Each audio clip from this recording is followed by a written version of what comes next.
Also, my dad gave the man $2,000 to take care of me, to keep me.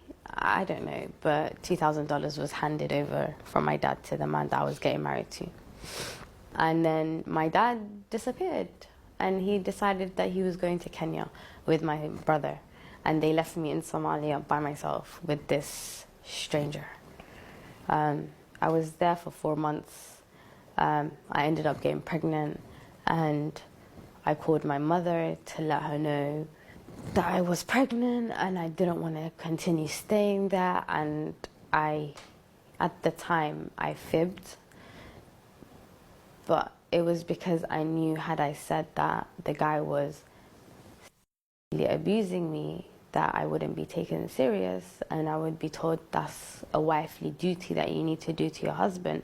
So I fibbed and I said that he was physically abusing me instead. So once my mom heard that he was physically abusing me, she booked me a flight and got me to come back to the UK. And I was 16 and 3 months pregnant at the time. I came back to the UK, found out I was pregnant. I continued the pregnancy, had my child in the UK. My mom helped me. I dealt with postpartum depression at the time. It was very much a struggle for me to take care of the child. Even bonding with the child was very difficult for me at the time. So my mom stepped up and took care of it.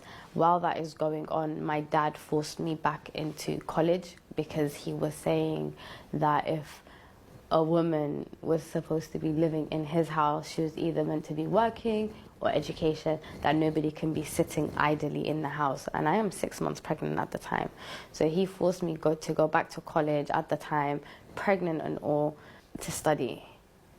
At the time, after I gave birth, I kind of started falling off from education. As I said, everything was just becoming really difficult. My mental health was going down the drain.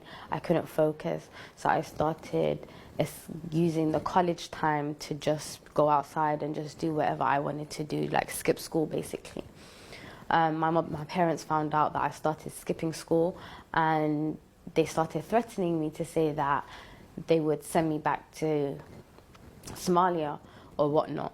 During my pregnancy, I asked my parents if I could get a divorce once I had come back to the UK, and they said to me, as a Muslim woman, you cannot ask for a divorce while you are pregnant, so you have to wait until after your pregnancy and you give birth. That's only when you can ask for a divorce. So I waited until I gave birth to then pick up the divorce conversation. I picked it up and I told my parents, hey, I would like a divorce now that I've given birth. I don't want to be married to this man no more.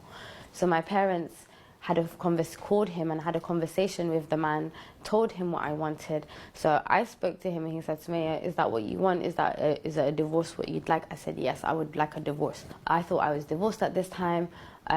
Couple of months go by, my mental health is still draining. My parents then come up with this plan to get me out of the country, and they said, hey, because of your mental health is going really bad down the drain, why don't we take you to South Africa for a change of scenery, and you can just basically relax a little bit, and then you can take care of your son. But in the meantime, we're gonna have to go past Somalia because the baby needs his dad. I'm not gonna lie, at 17 I was very naive and I didn't really understand the whole concept or anything, and I trusted my parents blindly, so I followed them, and that's how I got stuck in Somalia a second time. 7 days go by, I call up my mom. I find out that she's at the airport headed back to London. And I'm on the phone to her asking her, hi mom, how are you? Like, where are you? Like, and there's just a lot of loud noises going on behind her. And she's like, oh, I'm at the airport. I'm about to board my flight. I'm headed back to London. And I was like, what, mom, are you leaving me here by myself? And she was like, well, yeah, you have a husband and basically you're a married woman. Go back to your husband, basically. And I said, excuse me, am I not divorced? I thought you said I was divorced. I asked for a divorce 3 months ago. So what do you mean now, 3 months later, I'm still married and I'm a married woman. Well, she's like, well, that didn't happen, so now you're married. You need to now deal with your husband, basically. And she got off the phone.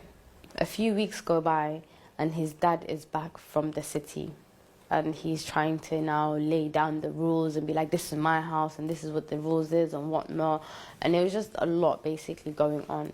So, and then he also was trying to have sex with me, and I wasn't comfortable with it.